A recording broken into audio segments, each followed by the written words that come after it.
常好，应该算是公式碗。是有书法功底的呀，是吧？对，你们大家可以看一下，后面还配有这个诗文。然后这件呢是一个乾隆时期的作品啊，大家可以看一下第一款，是乾隆的本年款。对，本年款，这是比较漂亮的一个品种。这种呢，反正在常规的这种拍卖或者什么上，还是能偶尔能看到的一些品种啊。但是青花釉里红呢，这个在一起啊，就是这个呢也能看出来釉里红稍微烧的就是灰暗一点。我们也不用避讳这个。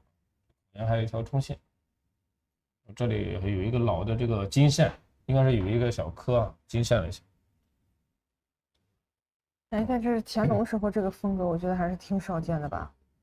还是我也还算可以。好 ，OK。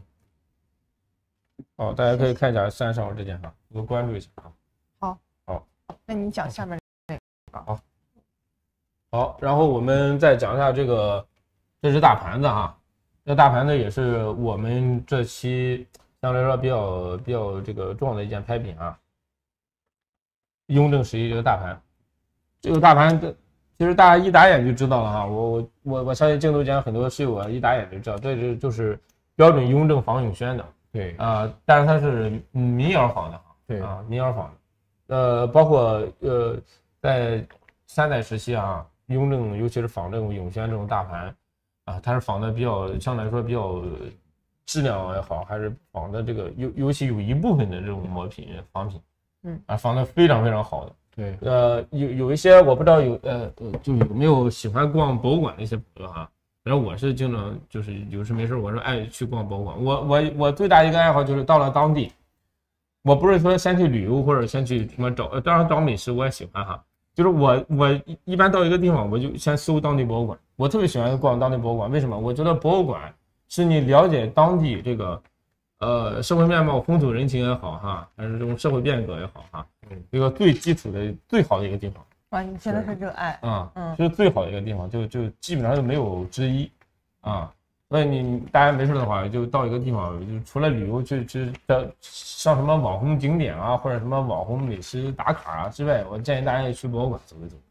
对，大家可以看，就是我在博物馆见过，包括那个首博、国博，就见过那种雍正官窑仿永宣能仿到一级好的，就是你一般而言，像这种我们是行里人肯定一打眼就知道这个是本朝的是吧？就是雍正仿的。还有那种仿的什么地步呢？就是它放在那里，你如果不是仔细去看，你就认为它就是永乐本朝的。我相信那个镜头前很多室友肯定都见过哈，在博物馆就见过类似的，或者在书上。对，那种比较见的多的是那种一束联对，尤其是那种一束联的啊，就仿的会特别好啊。对，但是我们还是能根据它的一些胎釉特征细微的一些什么，还是能看出来的啊。对，那这只呢，大家可以看看，是一个很典型的，就是仿这个缠枝这个花卉的这个一个大盘子啊。它也是利用这种点蓝的技法，模仿永宣时期这种青花这种布料哈，这种铁锈斑也好哈，这种层次感也好哈，包括它这个花卉的布局，这个永乐宣德时期应该是有一样的，对，就是这种布局的，它都是以那个为母本来做的啊，非常非常漂亮，而且它这个底的处理也是这个非常细的这种沙底，也是想模仿永宣那种细沙底啊，对，也是很像。我还是会更喜欢刚才那些，我喜欢明末清初的。每个时代的这个什么审美或者什么也不一样。那包括看它在外部也有这种纹饰啊，缠枝莲的这种纹饰，大家可以看一下。而且是一个大器，一个大盘，而且这是盘这个形制还很规整啊，就是这么大的器，就基本上就不怎么失圆。相对来说已经很规整了啊，瓢好像也还好是吧？基本上就不怎么瓢了，有一点点有个别，但是这个在这么大的一个盘子中，因为属于很正常一个现象了哈。就是大盘会更难烧造，就是它从拉坯的时候就是有难度。对，因为离心力嘛，对吧？对，这种东西。反正这种一般这种盘子就是像比较完整的哈，就卖过10几万一块的。那这种呢，好像是有条冲线，反正这种盘子我们我记得有一年也卖过一只带冲线的一只盘子啊，就也是这一类，当时卖过4万多。对，虽然我喜欢刚才的明末清初的盘子，但是不得不说这个还是更值钱的。也是每一个都有每个的不同的这种市场价值啊。市场价值来讲，还是它表现力更好嘛，对吧？哇，说到这么有艺术，也是，真的挺好的，主要是质量也很好啊。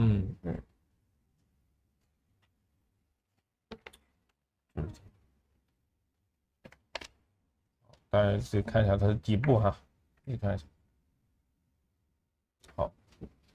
好，那我们换另一个。这个大家可以重点关注一下啊。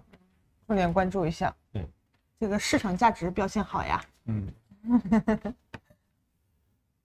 这要不你来讲啊？乾隆。乾隆不是你让我讲点什么画片的，我会有感觉，你知道吧？那我就凑合的讲一下吧。那个首先这个大家就是这么一看的话，也会发现它跟别的不一样的就是折颜嘛，对吧？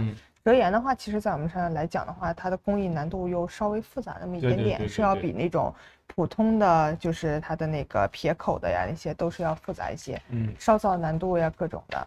然后呢，那纹饰的话，就是其实是最常见的这种的缠枝莲，但是我觉得正因为它是有了这个折颜，所以它其实是有一个设计感的，整个的对吧？对，盘心，然后完事儿以后，如果要是说你看。这个就是美学。多少号？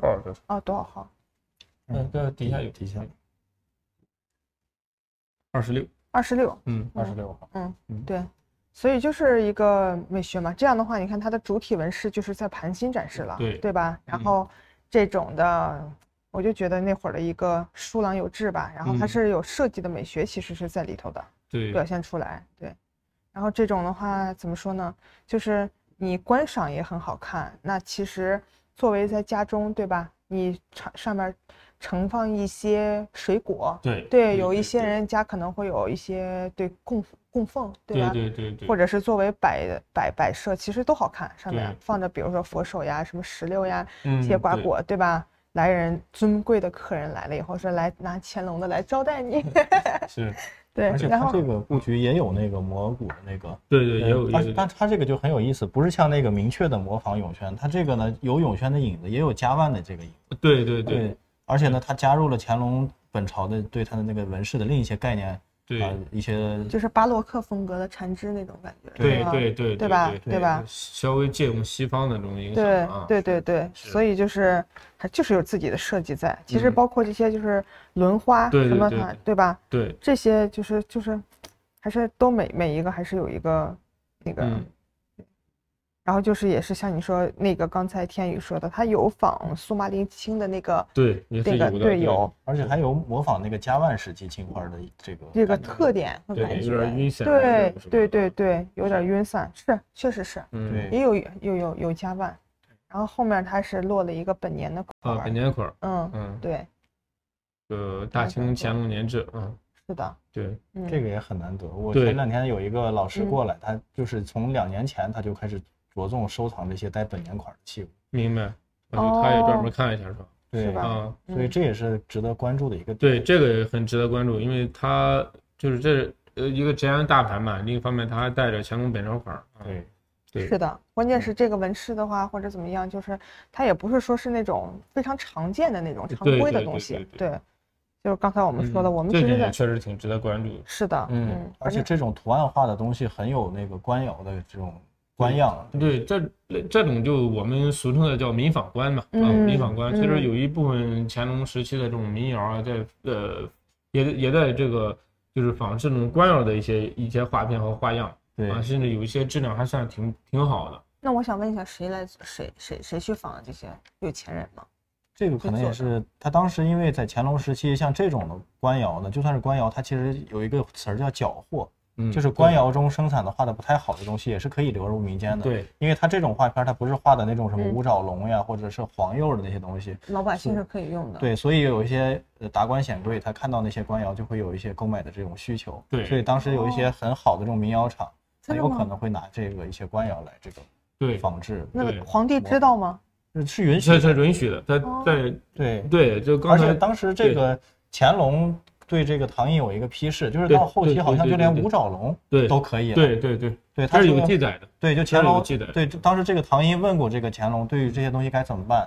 然后乾隆就说呢，这个黄釉的还是不能放开，但是五爪龙民间早就有了，对，所以就无所谓了。是，明白了。对，其实就天宇说的这个，就是我们有些收藏啊，有些民间的一些爱好者都有可能有一些误区，比方说这个民窑是当当时不允许流入民间啊，什么五爪龙是肯定是皇帝用的，也不一定的。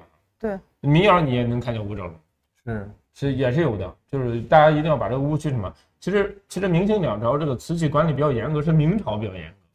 对，是明朝严格，是不是他连瓷片都不允许流入民间的。但是尤其到了这个清代，尤其乾隆朝开始，有一部分就是刚才天宇补充这个是，其实我们很多人也是知道的。对，我们明代说严，其实也是明早期严。对吧？早期中期都挺严的。对，因为到嘉万那会儿不是已经管大明了吗？对，就那个事儿比较严。对，是的。所以那个时候有一部分就是这种就民窑仿官的民仿官的一些作品还是有的。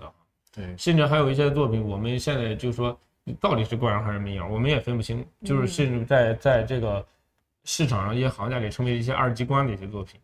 对你也不好去甚至你到现在有些都是一个这个就是怎么说呢，还不能100%一定要确认的，还是有争论的点。对，还有争论的。对，就比如说一些画缠枝莲的，包括就光绪时期款写的很好的，对，很难分。对，很难分的一部分。对，是因为这个的话款还是很好分的。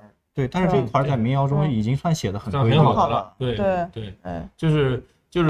就是买东西呢，除了要区分这个官窑民窑呢，我们说买一件东西啊，或者你喜欢一件东西，一定要从它的这个就是审美工艺来出发，这个是我觉得是差不了。这个绝对差不了。就是美的东西啊，就是好的东西，肯定它无论如何，它都经得住这种时间考验的。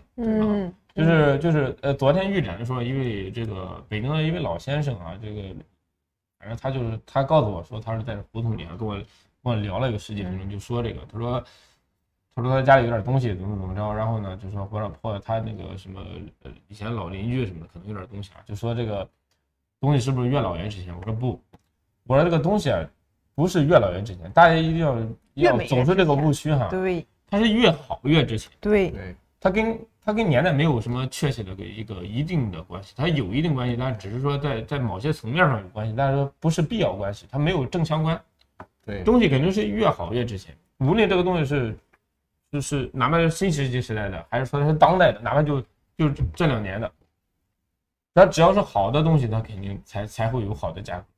就是我们大家有个口头讲，你这东西好贵啊，你没有说你个东西真坏贵吧，对吧？那好的东西它肯定贵，因为它的好的东西说明了什么？无论是在选材、制作、工艺和什么方面都很讲究，才叫好。对，就是好的质量是非常非常高的，在当时就好。对，好的东西永远都贵，这个你放心，你不能够说，对，刘元胜花2.8亿买一个鸡缸杯，它叫贵是吧？那你要想想啊，从明宪宗到明神宗，短短这就可能还不到100年吧。就万历朝时期的《野货篇》就记载，当时说叫神宗时上使御前于鸡缸杯1对，值钱10万。你想想，当时就可以值10万两的时候，那你想想，你觉得一只5万两，那你觉得2.8亿贵吗？对吧？你不要想，因为这个东西好的东西它一直都贵。对，包括这个汝窑啊，它在南宋的时候就已经尽犹难得。对，所以它过了没多少，它在当时就等于就是很难得的东西。就不是说好多东西，你要大家想想，它贵，它肯定有贵的道理。就是大家常说的一句话，大家经常说一句话叫什么？好的东西除了贵没什么缺点，坏的东西除了便宜没什么优点。这个大家都经常聊的这句话啊。好，这就是开个玩笑啊，大家那个参考一下。好，哎，这个可以。这个笔帖，这边你来讲，来讲，你来讲，文人。对，他是文人。对，我们这儿还有一个就是很有特色的一个东西。哎，多少号？29。首先呢，它这个是一个就是树叶型的造型，而且呢，它这个中间写的这个诗句，这个挺好啊。对，颜色，而且呢，它这个釉色发的也非常纯正，这种青釉，而且呢，也是确实它这个结合了这个诗书啊，还有这个造型，包括呢，它这个是有一个来源，这个是一个国营文物商店的一个来源，这也是很难得哈。杭州红店啊，杭州公司以前交流的时候说来的。对，所以我们现在很多这个藏家收藏也非常讲究这个要传承有序啊，这个所以也是它的一个亮点。而且呢，这个我觉得很难得的是它配有这个一个木雕的一个座，而且的话就是原配啊，严丝合缝可以这个放上去，所以我觉得就更为它这个添加了一个文气，大家可以看一下，就是一个原配的一个座，很稳这个，是，这是一个像一个小的笔洗哈，文房的一个笔洗，没放很稳，那边这边。它是正好能卡住的是吧？对，在这儿。OK。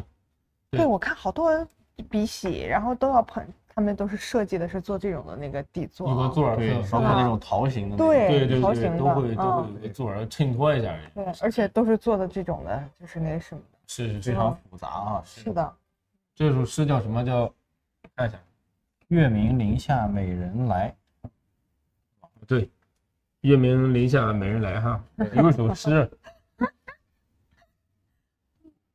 情诗还是对，有没有单身的？对，那个镜头前面，对，可以当一个七夕礼物，马上要七夕了啊！对，马上七夕了啊！真的，对，马上就过几天就七夕了啊！这不是应该有目标的，然后人才送你，让单身的买？单身的肯定有目标啊！单身的你不单身的你啊，对，也可以送对吧？送老婆送老婆女朋友也行。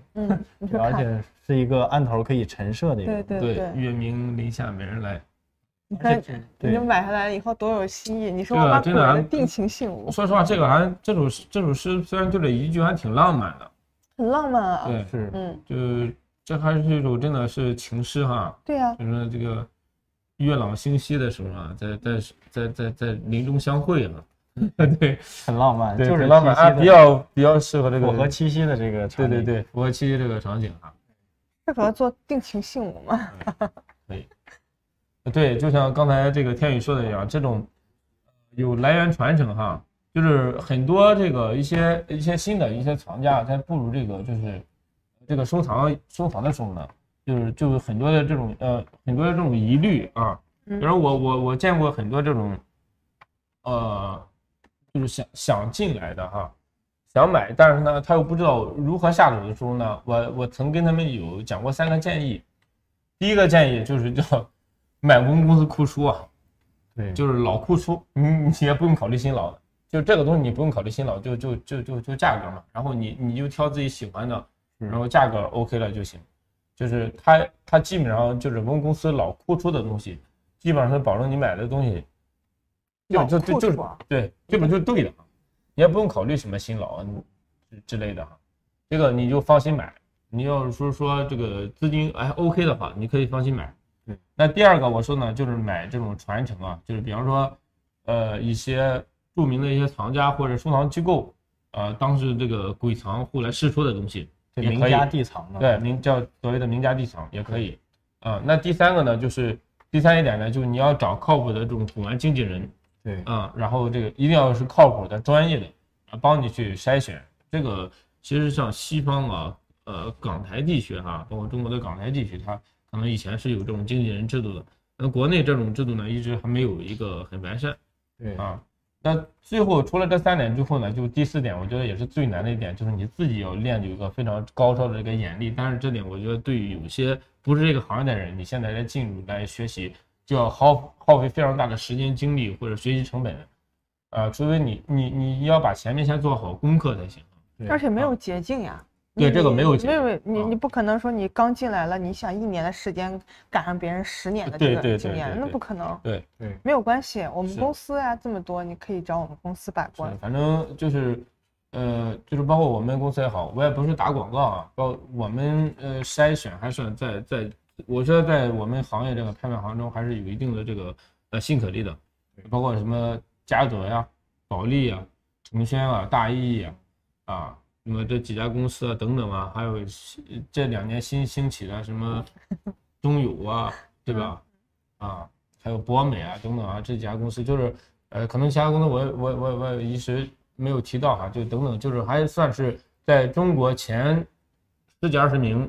还算比较排得上号的这些拍卖公司，大家可以去什么一下哈，正规的啊，就正规的拍卖行，大家都可以去参与一下哈。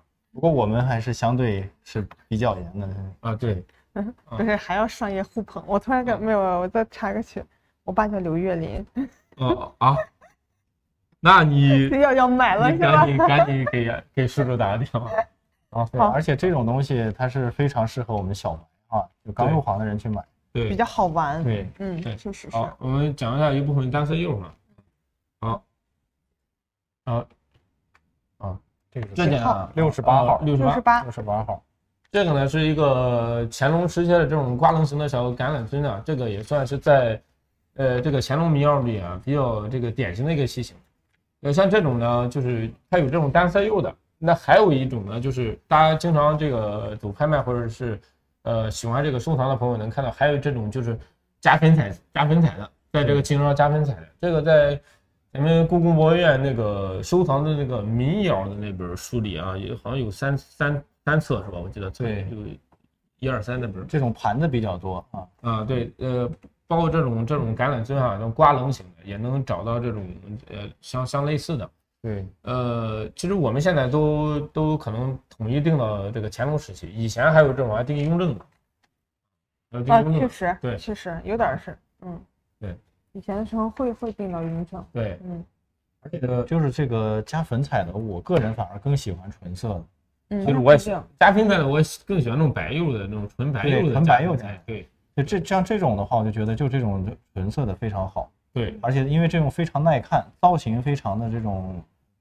漂亮。对，而且陈色彩案头它其实比那种花的要让人看起来可能会乱。对，就是除了彩丝之后呢，除了彩丝啊，咱们中国的瓷器还有一个就是这一部分叫颜色釉或者叫单色釉这个瓷器，它是因为中国的瓷器在出现的时候，它就是以单色釉为主的。对，比如从那个南方开始，江浙一带吧，看到那种原始的青瓷，对，包括那种褐釉、黑釉，对，都是从单色釉开始的。因为单色釉呢，最早的出现的，它是那种恬静这种很沉稳这种釉色哈，能就是洗涤人心嘛哈。就是你看单色釉那种感觉，就是你会让你的心很静下来啊，对，带入到它的这种颜色世界里去。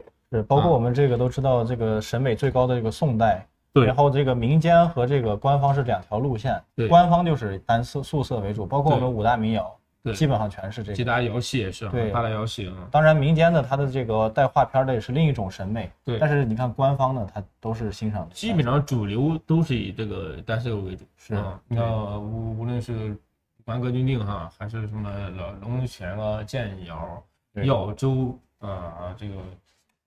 还有什么吉州吉州还有它特殊的这种剪纸贴花工艺哈，对还有这个还有什么窑来着什么油滴介休等等这种各种窑口窑系都是以这种单色釉的这个为主对所以说明清两朝那个单色釉呢也是一直在生产的。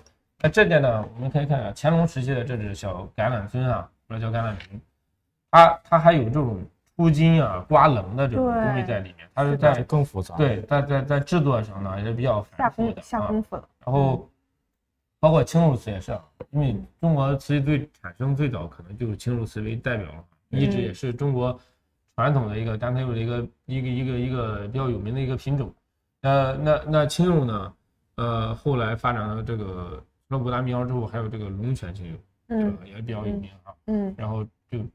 什么汝窑、官窑这种比较高档的青釉了天青色这灰青等等。然后这种青釉呢，一般而言到了这个我们也分什么叫粉青、冬青、豆青不同的这种颜色。这种呢就稍微偏粉青一点粉青点这种釉质感呢，给人的感觉就是视觉上就是更嫩一些对，更粉嫩看起来更轻柔。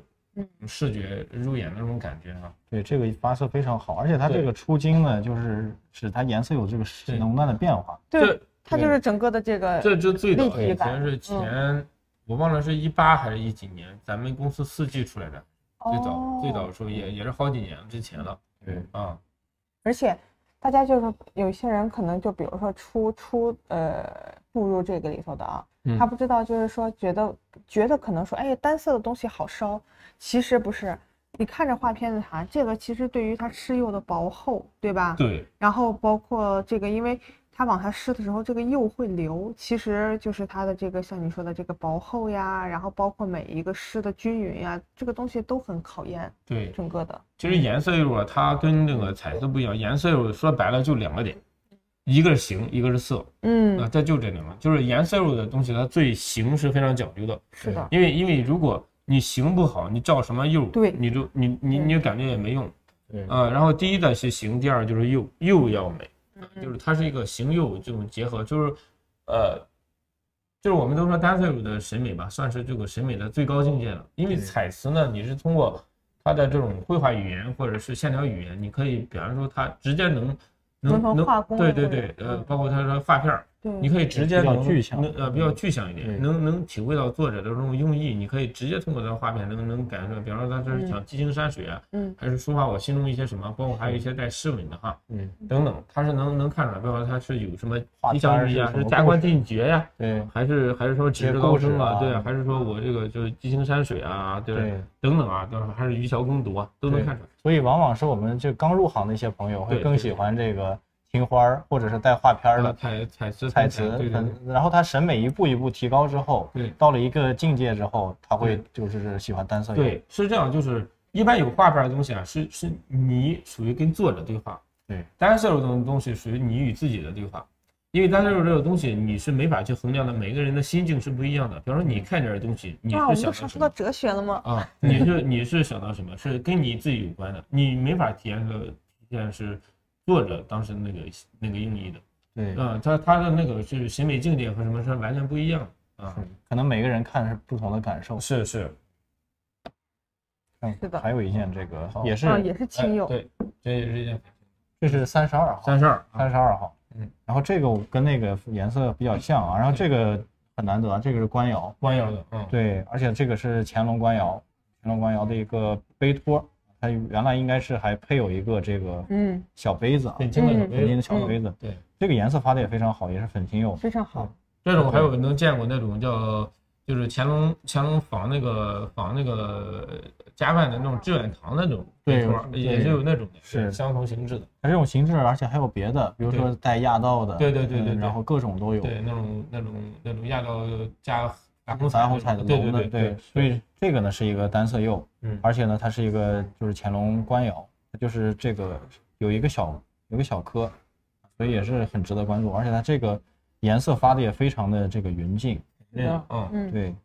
我插一句啊，就不是说民谣的不好啊，我没有这个意思。但是把官和民放在一起，它这个气息还真的是对，包括它粉那种釉色那种什么还是好的，还是好。因为官窑毕竟它是官方集最好的物料、人工于一起的啊。对，而且它不好不敢交工。对，而且它当时生产的时候是不计工本，对，就是不考虑成本。对，所以它是非常好，而且这个款式的这个书写跟民谣一对比还是有区别。对，就算我们刚才那个盘子它书写的很规整，但是跟这个还是有对，跟官窑比还是有所这个什么的啊，对，有差异的。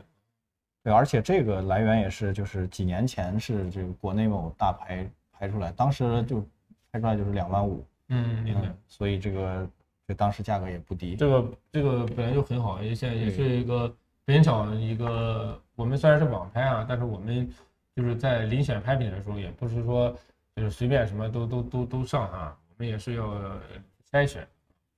这也是一个乾隆官窑的一件这个本青釉的一个展托。